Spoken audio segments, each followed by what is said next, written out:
I had a great time with the $20,000 I recently saved up. After returning from a week-long trip overseas, my mother-in-law Isabella called me excitedly, mentioning something about saving $20,000. I was puzzled because I didn't remember having such a large sum. As a freelancer, I do have some emergency savings in my bank account, but I don't usually keep that much cash. Plus, my banking card was right here, and no one else should be able to withdraw such a large amount without my knowledge. Isabella claimed she took the money from the sideboard drawer, assuming we were rich. I thanked her for her good intentions but didn't understand why she thought I had given her the money. After this brief conversation, I wondered where the $20,000 came from. The mystery was solved when Anthony, presumably her husband, returned home a month later. Fast forward to a month later, and Isabella made over 80 calls, which I ignored. When I finally answered, she accused me of something, and I didn't quite understand. It seemed like she was upset, but I couldn't figure out why. Isabella's persistent calls became annoying, and when I finally answered, she started blaming me for something. Confused, I realized she was reaping what she had sown. Isabella's voice echoed loudly through the phone speaker as I learned her name was Scarlett, a 32-year-old freelance jewelry designer. I really want children, but my job keeps me very busy. My husband, Anthony, who is the same age as me, used to have a regular job, but now he helps manage my work. When we got married, I wasn't making much as a designer, and we relied on Anthony's income. However, as I turned 30, my work became more stable, and I needed help managing my schedule. Anthony, who had a good position at his job, decided to quit and join me as a business partner. With his help, we now have deals with famous international brands. Although we face challenges as a couple, the main issue is Anthony's mother, Isabella, who lives alone in his family home. Isabella thinks we're living a luxurious life and often asks for money. She believes we live extravagantly, attending fancy parties and dinners with company executives. While these events are part of my job as a jewelry designer, Isabella sees them as leisure. She even asks for money to throw a party for her friends. I can afford to give her money, but it's not as glamorous as it seems.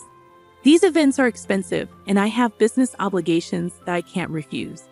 We're now living in luxury. It's all part of our work, dressing up beautifully and eating at expensive places. Isabella often expresses her envy towards us with a hint of sarcasm. Despite my continuous refusals to her requests, Anthony, being her son, sometimes gives in and hands her money. He believes it's a small price to pay to keep her quiet and avoid interruptions to our work. However, Isabella's demands only increase, leaving both of us frustrated. Recently, Isabella came over and pestered Anthony about buying a new dress for an upcoming gathering. Despite suggesting a more affordable two-piece suit, she insisted on an expensive dress for the fancy party. I believe proper attire, whether old or new, shouldn't matter, but Isabella makes a fuss. She also added that she needed a matching bag and was counting on us for that. To address Isabella's constant money demands, Anthony set up a credit card in her name, telling her to use it for her expenses. Initially, she overspent and got warned by Anthony. He then asked her to report before making significant purchases. However, Isabella continued to overspend, once even buying an expensive ring without prior notice. The bill became astronomical, and Anthony, who was paying the bills, couldn't afford it. Isabella seemed to think the credit card meant endless spending without consequences. Anthony, frustrated with the situation, decided to put a limit on her card spending. Isabella stormed in, complaining that she couldn't pay for her recent shopping, not realizing the financial strain her overspending was causing us. "We've lowered your monthly limit, but it's still enough, right?" Isabella challenged, questioning the fairness of our lifestyle. She argued that her desire for fun and luxury wasn't much different from our work-related dressing up and attending fancy places. We explained that events like product launches and parties were part of our job, often taking place in luxurious venues. However, Isabella perceived it as us having fun rather than working. Since putting a limit on her credit card, she had quieted down a bit.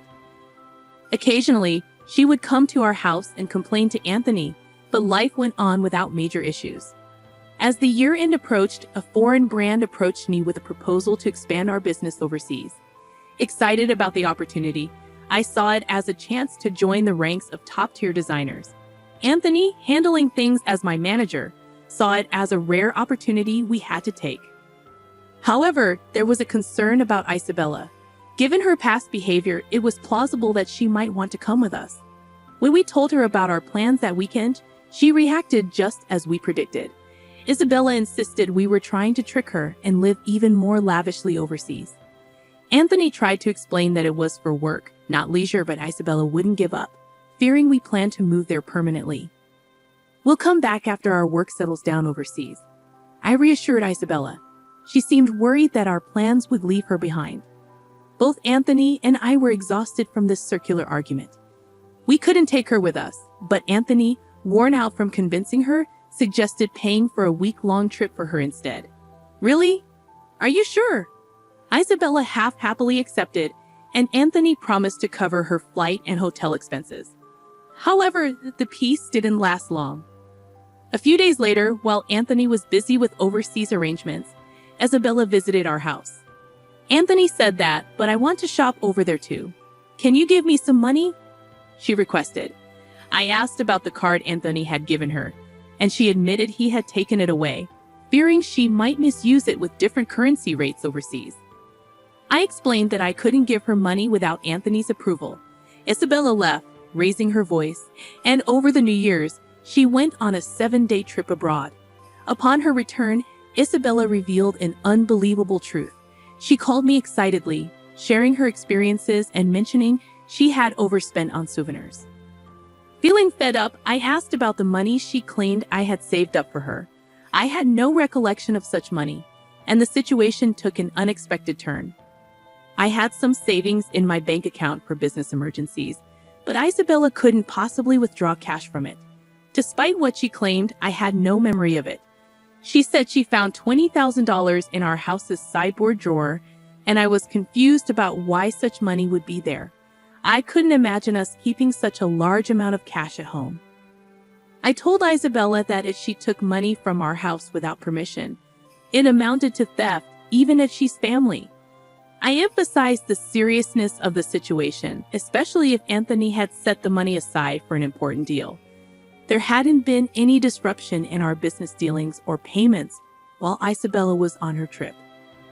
Isabella nonchalantly admitted to using the money, saying, "I'm telling you now that I used it." I pointed out that taking someone else's money without permission is a crime and expressed my concern about her entitled reasoning. Isabella defended herself, saying, "You two live so extravagantly, so why can't I have a little of that?" Think of it as doing a favor for your parent. I found her reasoning inappropriate, considering she took money without asking. I promised to ask Anthony about the money when he got back.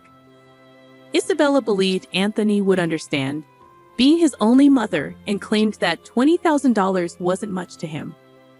I agreed to pass along the message, still uncertain about the entire situation. I was amazed at Isabella's lack of awareness, and she ended the call by saying, "Please tell him that, thanks." Still baffled by the $20,000 in cash at home, I asked Anthony about it when he returned that night. Anthony had withdrawn the money from his bank account 10 days ago for an urgent payment. He needed cash immediately, but I was surprised that he kept such a large sum in a drawer, considering the potential risks. Anthony, looking troubled, asked if I knew anything about it. Today, Isabella called, thanking us for the $20,000 and mentioning she had a blast with it. I didn't understand what she meant, but it turned out the money was Anthony's after all. However, we still didn't know what such a large amount was meant for. I questioned Anthony about why he had left such a large sum at home, especially when we usually did bank transfers. Anthony explained that after limiting Isabella's credit card amount, she had secretly borrowed money from various sources, including consumer finance cards and credit cards she had opened without his knowledge. When Anthony discovered this, he took all her cards and prepared the cash to repay Isabella's growing debt. Although he gave her the cash, he knew she might spend it recklessly. The situation became clearer, but the mystery of Isabella's actions remained. I planned to pay the institutions directly through bank transfers, but Anthony preferred fewer records in our bank accounts for the sake of trust with our business partners in bookkeeping. So he decided to withdraw the cash and pay individually. Supporting Isabella's overseas trip was like a parting gift, knowing we wouldn't be able to take care of her like before after moving abroad. As time passed, Isabella's calls to my mobile phone became frequent, almost 80 calls every day. Anthony had advised me not to bother with her, but the persistence made me concerned. One day, Isabella's voice sounded almost like a cry as she apologized for bothering me during the busy moving preparations. She explained that she was receiving payment demands almost every day, and Anthony seemed to be blocking her calls. Isabella couldn't get through to him and pleaded for my help, saying I was her only hope.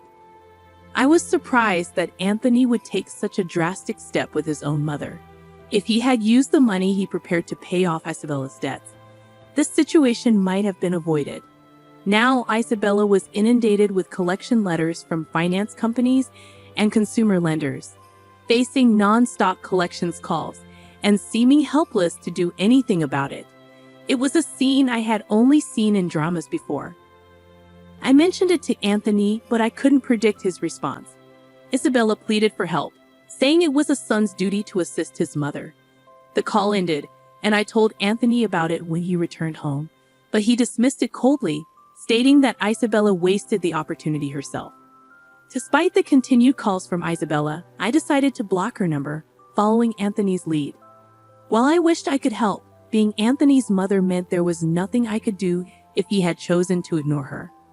As the day of our move overseas approached, I needed to finish packing. Looking around the still cluttered room, I couldn't shake the lingering feeling of helplessness in the face of Isabella's predicament. It turned out that Isabella had to sell her house to settle her debts. In addition to the $20,000 Anthony had intended to use for repayment, she had hidden even more debts. The amount was so substantial that even after selling her land and house, she couldn't fully clear it. The total balance was unimaginable. Our family home was gone, and Anthony, though somewhat sad, acknowledged there was nothing we could do. Losing the house where one grew up must have felt like a significant loss. Anthony, having lost his place to return to because of his living mother, must have been feeling a deep sense of loss. Isabella now lived in a cheap apartment, struggling to repay the remaining debts with her part-time job. At her age, finding work must be challenging. I felt a bit of sympathy for her. However, the consequences of her spending led to this, so she was to blame. Even for the elderly, taking responsibility for their actions is necessary. Despite the challenges, my business was thriving overseas, and the move had brought more inquiries from other brands. I received offers from unexpected places, something I couldn't have imagined back home. Although it was all appreciated, I was so busy that I barely had time to sleep. Anthony, too, was occupied with various tasks. At this rate, having children was still a distant thought. I pondered this as I gazed at the foreign cityscape outside the window.